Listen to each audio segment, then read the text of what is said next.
Bonjour, vidéo T009E sur le montage de l'aéro-hectare. Voilà, sur une Graflex Speed Graphic. La Speed Graphic est une chambre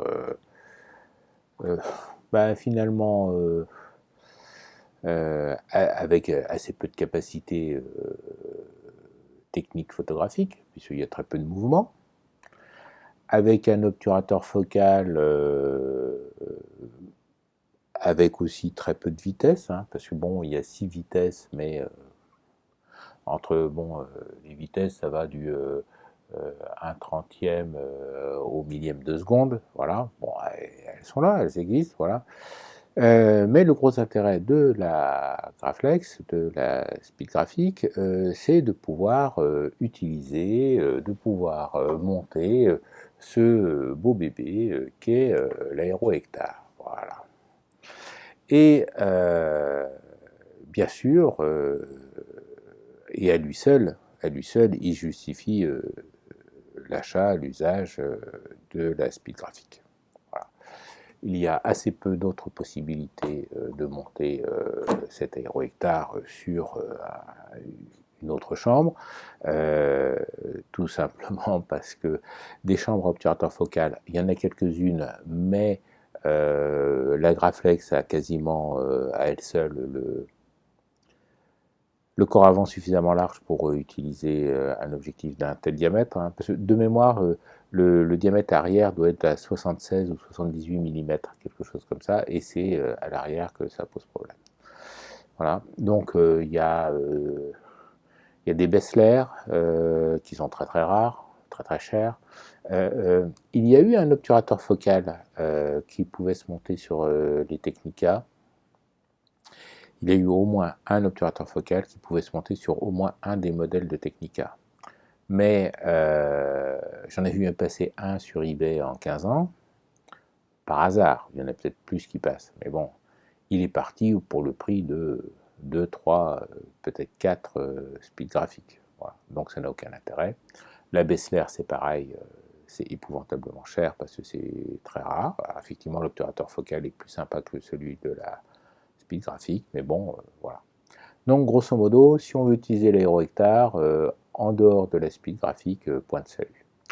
Et voilà. Et donc, le but de cette vidéo est de vous montrer les conneries à ne pas faire. Voilà. Tout le problème de l'aéro-hectare, pour le monter sur une Graflex, va se poser au niveau de la partie arrière de l'objectif, qui a un diamètre juste ce qu'il faut, assez trop large pour ne pas rentrer dans un corps arrière de Graflex standard. Alors déjà, l'aéro-hectare, vous allez pouvoir l'acheter de plusieurs façons.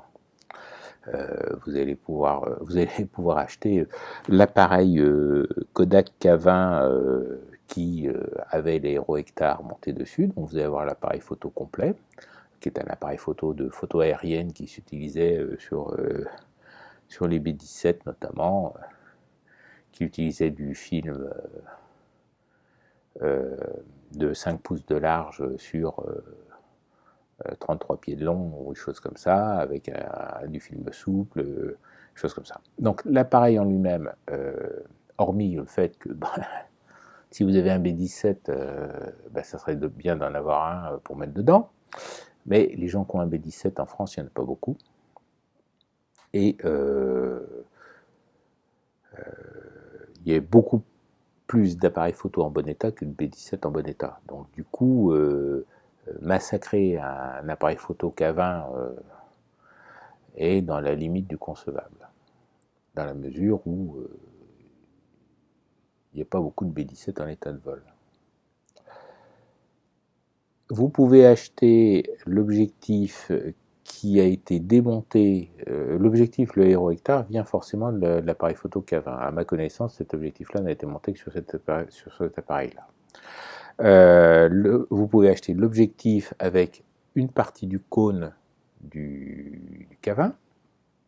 Donc le mec, il a il a acheté les appareils photo complets par paquet de 10 ou de 20 au surplus de l'armée, et puis il a démonté ça à la tronçonneuse parce qu'il sait très bien que l'objectif vaut quelque chose, mais l'appareil complet, surtout quand vous les achetez par paquet de 10 ou de 20, ça vaut que dalle. Quand vous les achetez à l'unité, ça vaut un peu plus cher, bien sûr. C'est pour ça qu'il faut acheter des lots et pas acheter des unités. Et puis vous pouvez acheter l'objectif nu, et puis après vous pouvez acheter l'objectif déjà monté sur une planchette. Voilà. Toutes ces solutions ne vont pas forcément résoudre le problème de la speed graphique qui doit accepter l'objectif. La grosse variable dans toutes ces options, c'est la présence ou non d'une pièce ayant le filetage femelle qui correspond au filetage mâle de l'objectif. Voilà. Il va de soi que l'objectif monté sur une planchette a forcément un système pour tenir l'objectif, qui peut éventuellement être une partie du filetage femelle qui vient de l'appareil photo K20, ou qui peut être une pièce tournée exprès par le mec qui a fait le montage. Ce n'est pas impossible. Il y a une marque, je crois c'est Jolo, J-O-L-O, qui vend des planchettes avec le filetage qui va bien pour monter l'aérohectare directement dessus.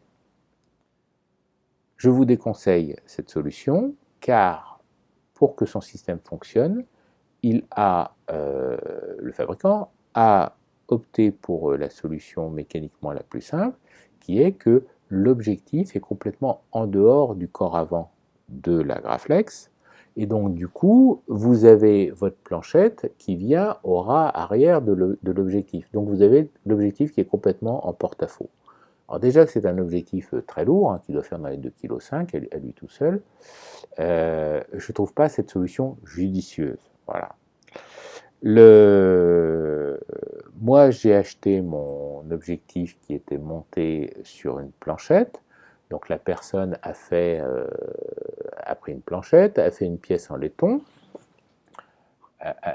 excusez-moi, je vais vous la montrer d'un côté, voilà, pour pas trop utiliser le truc, a fait une bague en laiton, qu'il a fixée à la planchette. Vas-y, fais la mise au point de coco, vas-y, voilà. Et puis voilà, et l'objectif est vissé dessus. Voilà. Mais il y a une partie qui rentre à l'intérieur. Et donc du coup, c'était une boule de pu qu'à mon avis, on s'est refilé à 3 ou 4 photographes, jusqu'à temps que ça arrive chez moi, parce que dans l'état, ça ne se montait pas sur la Graflex. Et donc le mec, il l'a acheté, il l'a revendu. Alors c'est facile pour voir ça. C'est comment dire, vous allez sur le nom du vendeur, vous regardez les enchères terminées, et puis vous apercevez que l'objectif qu'il est en train de vous vendre, il a lui-même acheté 3 mois avant, donc, ou 2 mois avant. Voilà. Bon, enfin bref. Et donc,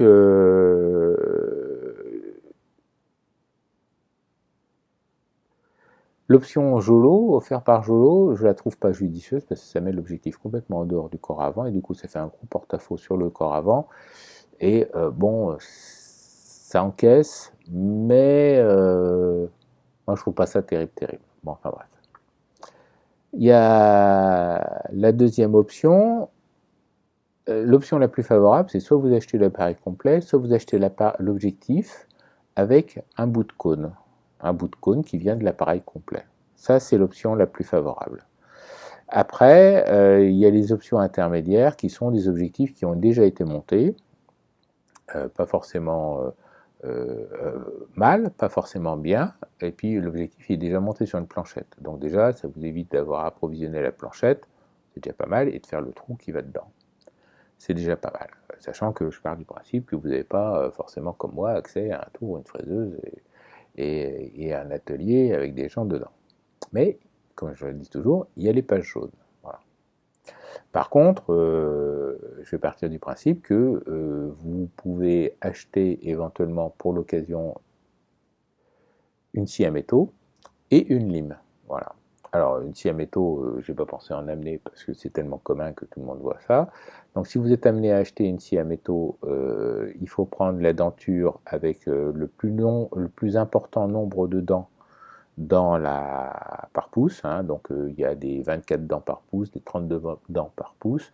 Voilà, donc prenez plutôt une 32 dents parce que c'est ce qui permet le travail le plus fin, de meilleure qualité. On n'avance pas vite, malgré qu'il y ait beaucoup de dents, parce qu'elles ne prennent pas forcément beaucoup avec, mais c'est ce qui va vous permettre de faire les coupes les plus propres et d'y aller doucement et gentiment et sans vous énerver, et vous allez réussir à faire le bazar. Donc le principe est le suivant, le but est de récupérer à peu près 5 mm de filetage, 5-6 mm de filetage du cône avant. Voilà. On n'a pas besoin de plus, en fait on a besoin de moins, on a besoin de 4 mm, mais et donc vous coupez, vous tronçonnez le bazar en y allant tout doucement, en faisant attention que la lame dévie pas, parte pas en biais ou quelque chose comme ça. Si ça part en biais, bah, vous revenez un peu en hauteur, puis vous forcez en appuyant pour que ça revienne droit, et puis voilà, et vous allez y passer du temps. Surtout si c'est pas votre métier ou que vous avez jamais bricolé de votre vie, mais bon voilà, il faut on a la motivation ou pas, hein.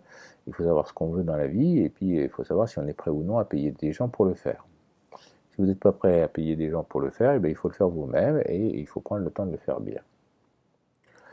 Une autre solution que je n'ai jamais testée, mais qui, je ne vois pas de raison que ça ne fonctionne pas, qui serait d'utiliser du mastic époxy chargé métal.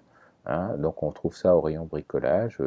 C'est des bâtonnets style quelque chose, machin chose. Donc il y en a chez 3M, chez Loctite, et ainsi de suite. Et on réussit à obtenir un polymère, une pièce dure, avec quand même une dureté intéressante, puisqu'on peut les percer et les tarauder. Voilà.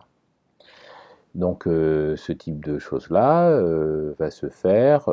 Vous allez vous allez percer votre planchette. Donc de toute façon, il y a toujours le problème de percer la planchette. Enfin, percer une planchette, c'est de l'aluminium de 1 mm, 1 mm 2, 1 mm 5 grand max d'épaisseur.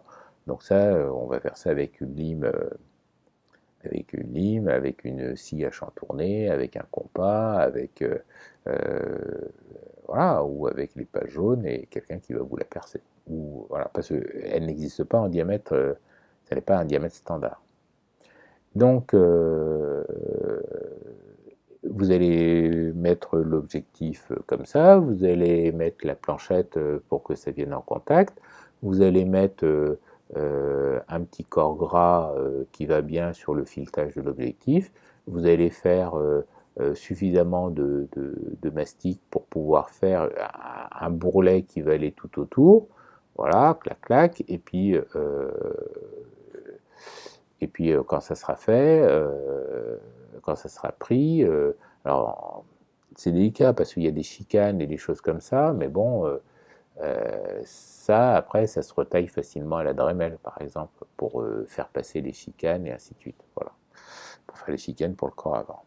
Bon, c'est une autre possibilité, je ne l'ai jamais mise en œuvre parce que j'ai toujours trouvé plus simple de travailler autrement. Parce qu'il y a quand même du boulot, hein. Mais bon, c'est des choses qui peuvent se faire. Vous achetez des limes d'horloger, des limes aiguilles, ça s'appelle des limes aiguilles, et puis il y en a une ou deux qui vont vous permettre de tailler vos rainures gentiment. Voilà, pour quelqu'un qui n'a pas de machine-outil, pour quelqu'un qui n'a pas d'atelier, pour quelqu'un qui doit faire ça façon bite et couteau, il va y passer du temps.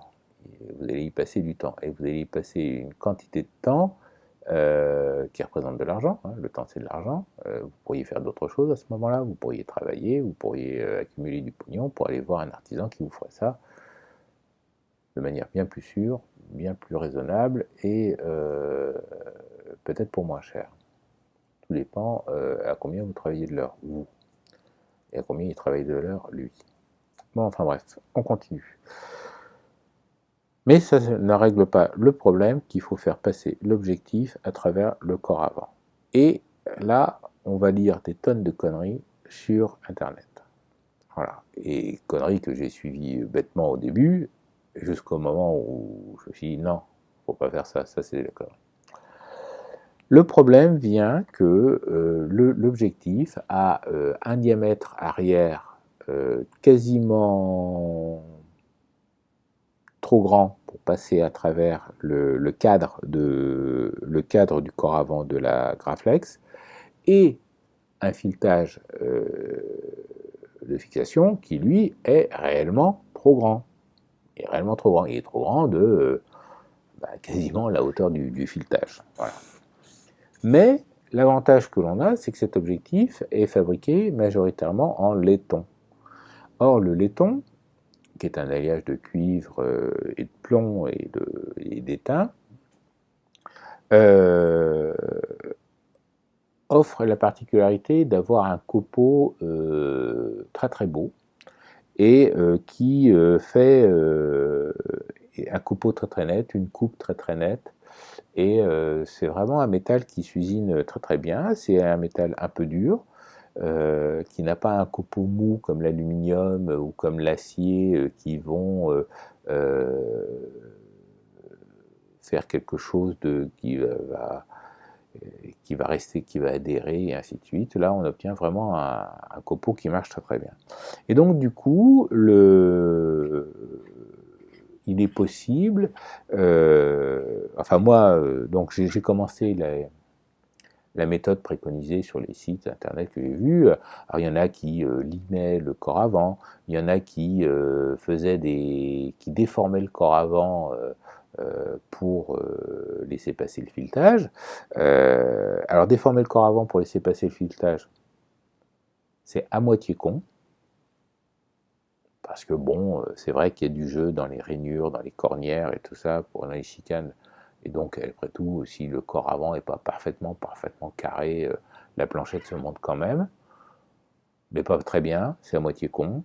Et puis celui de on attaque à la lime les angles pour faire passer, ça c'est très con. Voilà. Il n'y a pas d'autre terme. Hein. Parce que ça marche bien d'un côté, et puis de l'autre côté, vous tombez très rapidement sur l'ondulation du soufflet, donc vous avez de fortes chances de couper votre soufflet, donc c'est très très con. Voilà. Donc moi j'ai acheté l'objectif avec une bague en laiton et la planchette qui était montée, mais j'avais quand même le problème du montage dans le corps avant. Donc je démonte la planchette actuellement. Vous voyez, il y a du filetage, il y en a long, il y en a même très très long. Mon Dieu que c'est long. Il y en a encore, oui il y en a encore, voilà, on y arrive, voilà.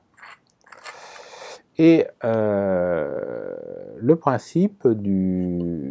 Et comme l'objectif est en laiton, eh bien,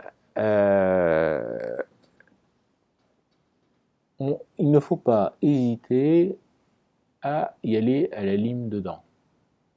Voilà. Donc moi j'ai limé une facette là. Là j'ai limé une facette. Avec et donc le blanc qu'on voit là, c'est les traces de lime que j'ai mises. Et tous les 90 degrés, il y a un coup de lime. Voilà.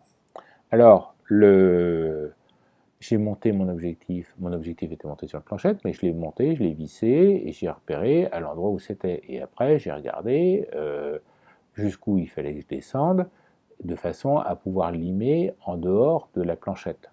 D'accord? Parce que de toute façon, cette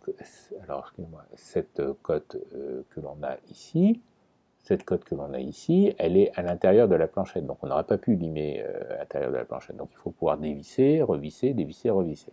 Voilà.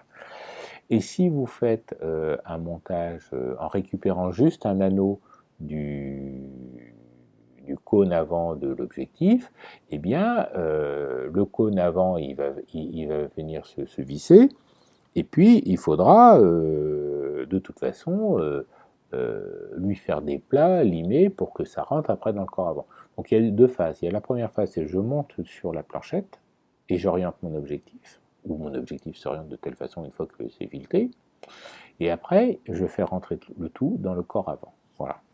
Et donc là, on y va avec une lime, on y va à la Dremel, on y va comme ça, en faisant attention de ne pas en foutre partout. Mais le copeau en laiton est un copeau... D'abord, le laiton ne raye pas le verre, donc si vous avez des copeaux en laiton sur votre lentille, c'est pas grave, vous mettez un coup de soufflette. Un coup de soufflette, un coup de blaireau, mais vous n'y allez pas au mouchoir en appuyant et en tournant, d'accord. Même si le laiton ne raye pas le verre, on ne tente pas le diable, voilà. Et donc, on y va à la lime, voilà. Alors, donc, je vous ai amené une lime, parce que je pars du principe que vous n'avez pas d'outillage chez vous, pour vous montrer ce que c'est que une bonne lime. Voilà. Et cette lime ne s'achète pas forcément au rayon mécanique, mais s'achète au rayon tondeuse. Voilà. Donc ça, c'est une lime qui sert à aiguiser les lames de tondeuse. Et cette lime et donc c'est une lame à aiguiser. Et donc il y a un côté on ne peut plus standard. Alors je vais monter l'objectif macro. Voilà, je suis revenu avec l'objectif macro. On se bouge un peu. Voilà. Donc vas-y Coco, fais la mise au point. Voilà. Donc on a un côté avec une denture normale qui est une denture à deux directions. Donc la denture à deux directions, on va le voir à ce niveau-là parce que on va avoir une partie qui part dans un sens. Vas-y, fais la mise au point Coco. Voilà, tu peux le faire, voilà. Une partie qui part dans une direction et puis après on a le début du taillage dans la deuxième direction. Voilà. Donc cette partie-là ne sert est une lime on ne peut plus standard, ça ne sert à rien. On a la coupe dans les deux sens et d'ailleurs pour la repérer rapidement, moi je l'ai colorée en rouge parce que c'est pas cette partie-là qui m'intéresse, ni qui vous intéresse, c'est l'autre partie où on a une lime à une taille. Voilà, donc il n'y a qu'une seule taille. Donc je vais essayer de me rapprocher, voilà. Vas-y, fais la mise au point, Coco. Voilà. Voilà. On a une lime à une taille. On a une lime à une taille, voilà. Alors c'est pour droitier, je suis désolé, les gauchers, ça marche moins bien pour vous. Voilà, on a une lime à une taille. Voilà. Ça c'est une lime à une taille. Et de l'autre côté, c'est une lime à deux tailles. Voilà. Alors la lime à deux tailles va plus vite que la lime à une taille, mais elle fait une découpe qui est moins propre, moins intéressante, moins belle. Voilà. Et pendant qu'on est dans les outillages, dans l'outillage indispensable du bricoleur photographique, quand je vous parle sur les forums ou choses comme ça de limes diamantées, bon, ça c'est une lime comète, voilà.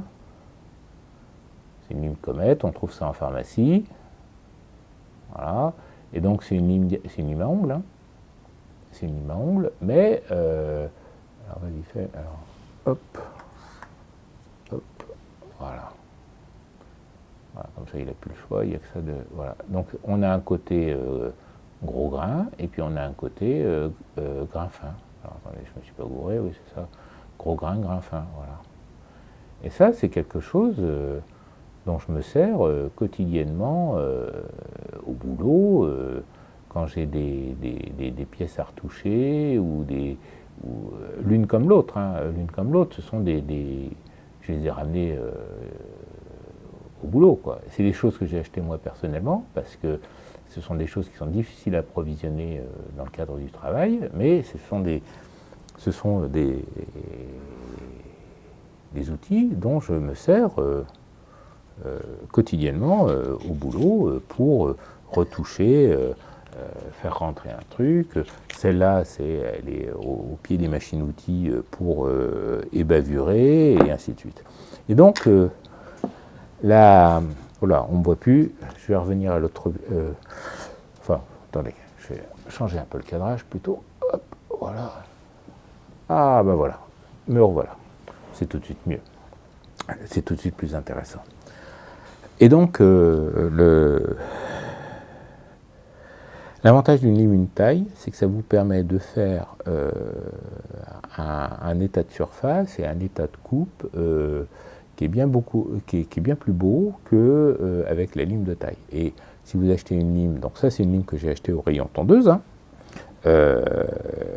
parce que paradoxalement, les limes une taille, dans les catalogues, on n'en voit pas beaucoup, on n'en voit pas souvent, et ça marche vraiment très très bien.